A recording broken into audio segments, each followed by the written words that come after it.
Ada seorang budak ni dia surut dekat tingkat 4. Aku cakap tingkat 4 tu tingkat yang tak digunakan kan. Surut dekat tingkat 4 dekat bawah meja guru, and then sebelah dia ada nenek.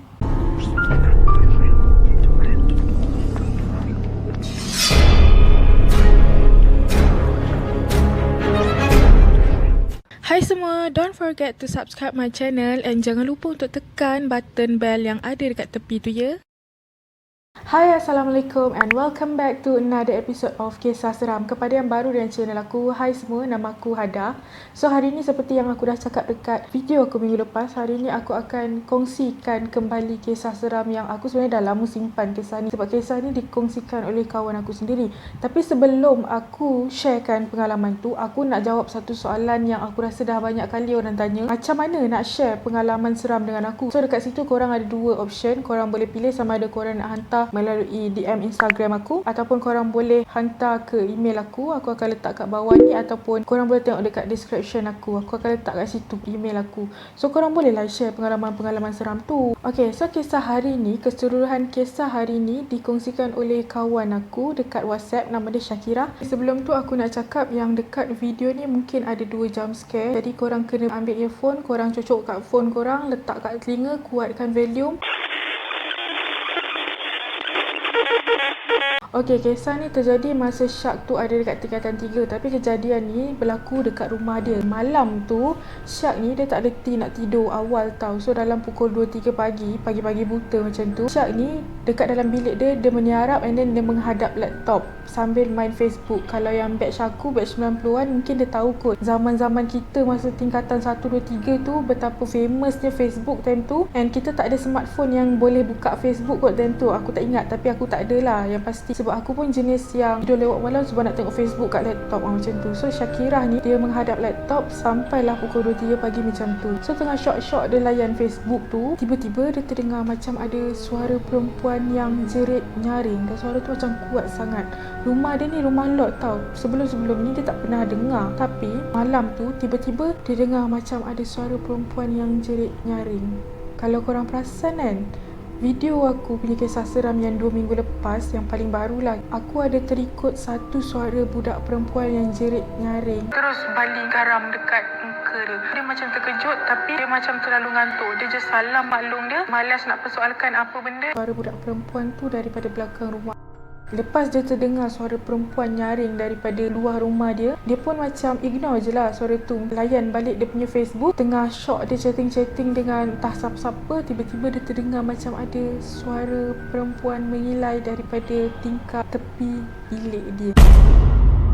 Time tu dia dah tak fikir apa, dia tutup laptop dia tanpa dia log out. Dia terus berselubung bawah selimut sampai esok pagi.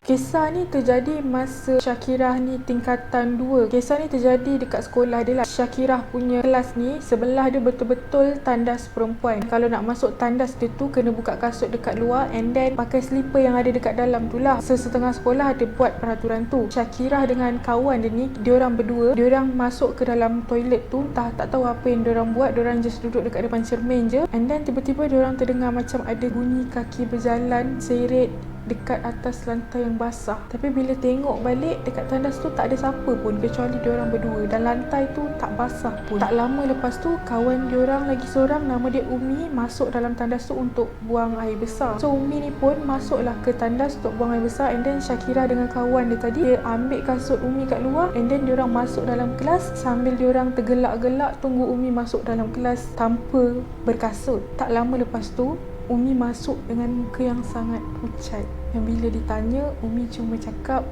yang bila dia keluar daripada tandas tu, dia ternampak pantulan daripada cermin.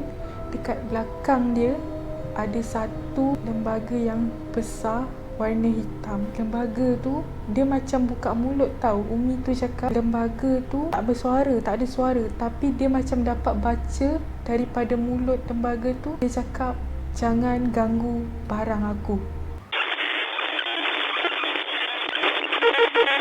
Kisah yang seterusnya, masa ni Syak tingkatan 1. So dekat sekolah dia tu ada macam camp. Aku tak pasti camp apa sebab dia tak mention pun camp apa, tapi yang pasti camp lah. So waktu tu dia bermalam dekat situ. And then macam biasalah cikgu-cikgu kat situ, ustazah kat situ, of course lah nasihatkan diorang. Jadi ada satu ustaz ni yang dia cakap dekat semua orang masa tu, jangan ada sesiapa yang merayau dekat kawasan sekolah bila dah waktu malam, macam tu lah. Tapi cara dia bagi pesanan tu macam dia sangat-sangat risau tau. And then malam tu Syakira ni dia tidur dengan keadaan yang rasa tak sedap hati lah. Lagipun dia ada anxiety. Tapi malam tu tak ada apa pun yang jadi. Beberapa minggu selepas tu dia dengar cerita, rupanya ustaz tu dia nampak ada 3 ekor pocong dekat pagar sekolah tu. Dan dia nampak lagi seekor yang besar dekat depan tangga. Aku tak pastilah ada yang besar yang kecil tu, tapi itu apa yang dia cakap kat aku lah.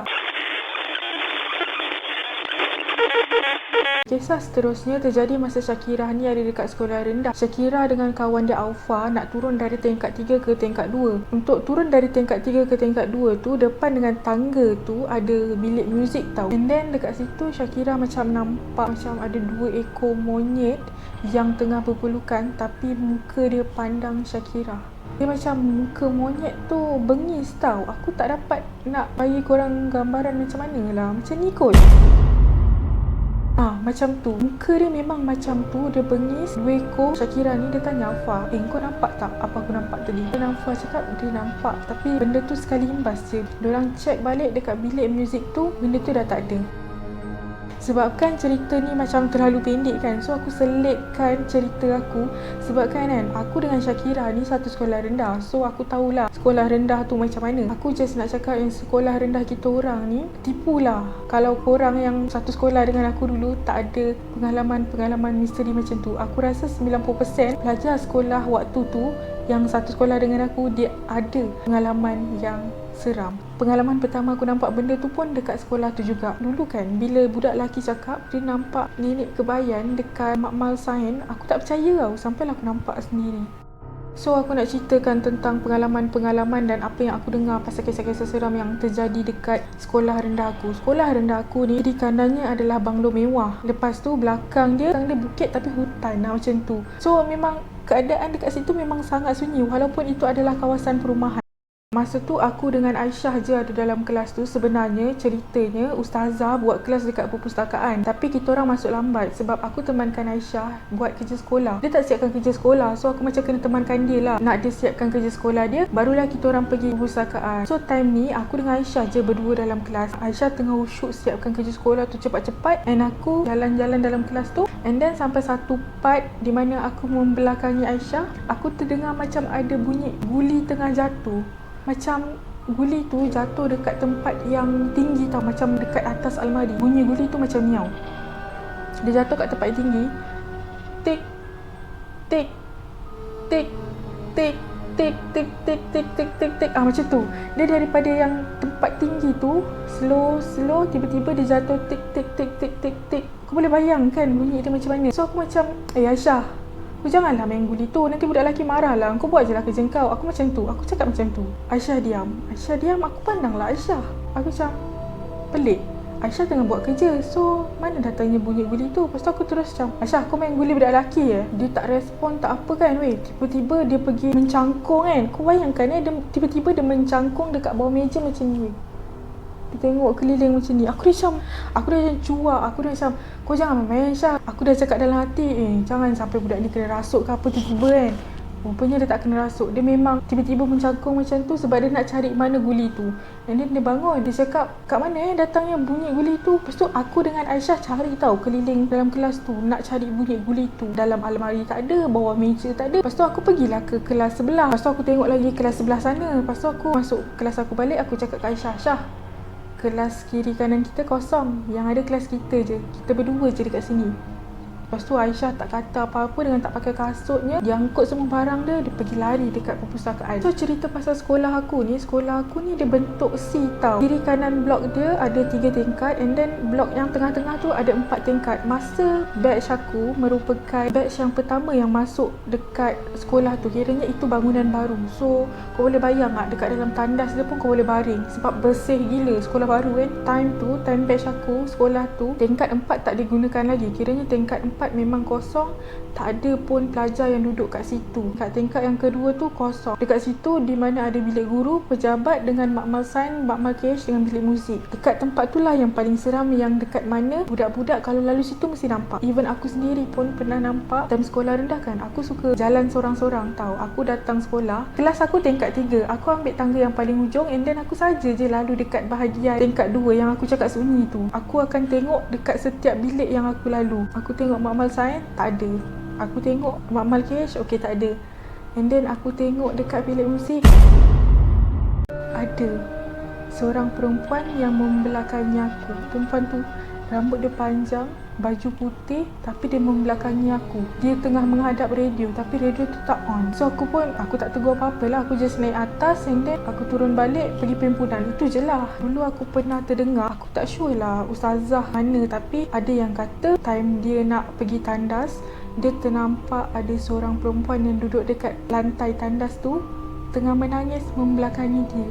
Dan perempuan tu rambutnya panjang. Mana pula lah dia menangis kat situ. Lepas tu ada pula yang aku dengar, ada budak-budak lelaki ni, tak tahulah ajar apa-apa masa tu, dia main sorok-sorok, and then ada seorang budak ni, dia sorok dekat tingkat 4. Aku cakap tingkat 4 tu tingkat yang tak digunakan kan. Dia sorok dekat tingkat 4, dekat bawah meja guru, and then sebelah dia ada nenek. Ada juga yang aku dengar daripada ustazah sendiri, dia cakap dia selalu balik lambat sebab dia nak macam check lah setiap kelas, takut ada yang tak kena ke apa. And then bila dia pergi dekat tingkat 4, dia nampak macam ada satu persatu rambut yang keluar daripada bawah pintu tu.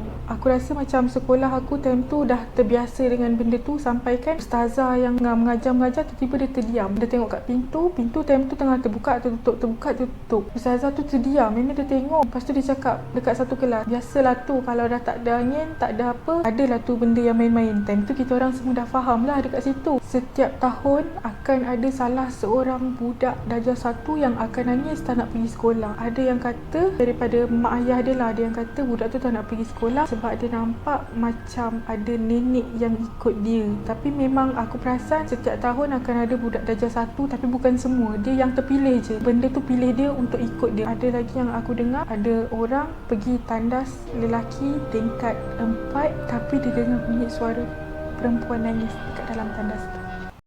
Jadi tu je lah kisah seram aku pada kali ni. Aku minta maaf kalau kisahnya sangat singkat-singkat, sebab aku tak suka macam nak melirik sangat cerita. Aku lebih kepada cerita benda yang point-point je. Tapi korang faham kan ceritanya. Kepada yang nak share pengalaman seram dia dekat aku, korang boleh DM aku ataupun email kat aku. Aku akan letak dekat description kat bawah. Terima kasih sebab sudi dengar pengalaman seram aku yang tak seberapa ni. Bye, jumpa lagi minggu depan.